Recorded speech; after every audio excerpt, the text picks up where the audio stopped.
Hello, and welcome to this presentation on value-driven design for playful technology-enhanced installations in public settings. In this pictorial, we present how we identified core values in the design process and how these values influence the design.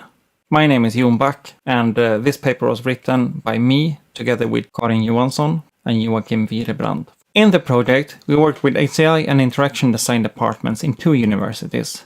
We collaborated with 1 municipality, we worked with Ecorado, a company focused on teaching nature values through playful design, and Drakryggen, an IT consultancy that explicitly state that their employees should have at least 10% of the time allocated to bettering the world.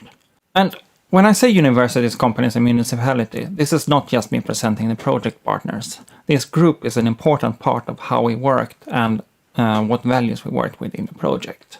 When it comes to municipalities and other public organizations, it might be obvious that these are driven by values and principles. They are, after all, a practical implementation of a political system.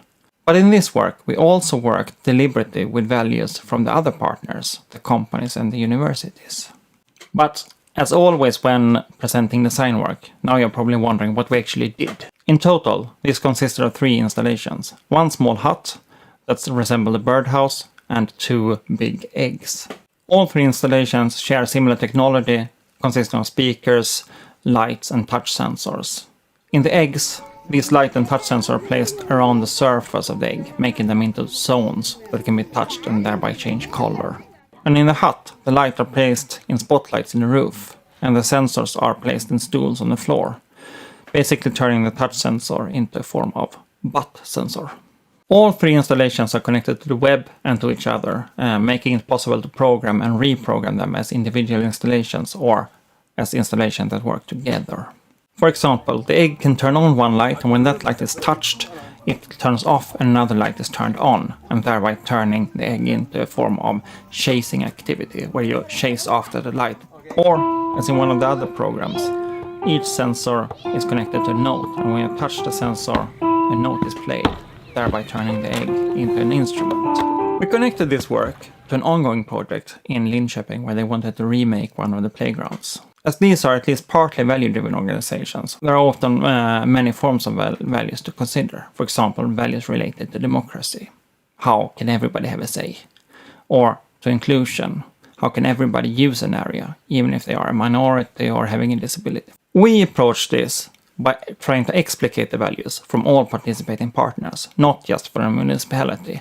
We initially identified societal values from project goals, stakeholder aims, and values carried by the involved companies and researchers, turning this into a list of core values for the design. And then, throughout an iterative design process, core values were used to inform the design choices.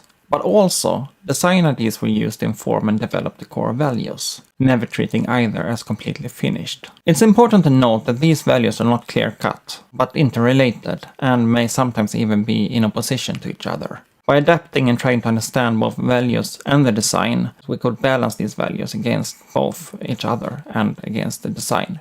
We will here give 1 concrete example of how this affected the design.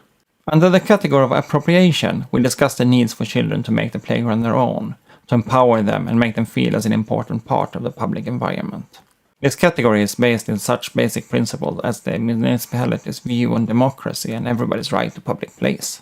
In the category, we find values such as variation, which inform the design process in a way that created many different types of play scenarios, encouraging different types of play activities.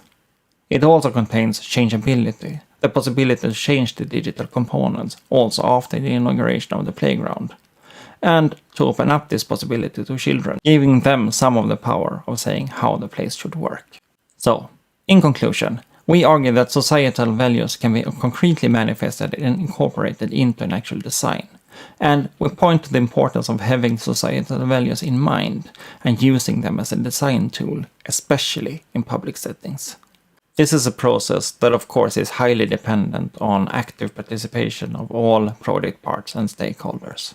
While the actual core values identified in this work may in themselves be inspirational rather than prescriptive, the more important takeaway from this work is how we let these values influence the process and how both values and designs were allowed to develop over time.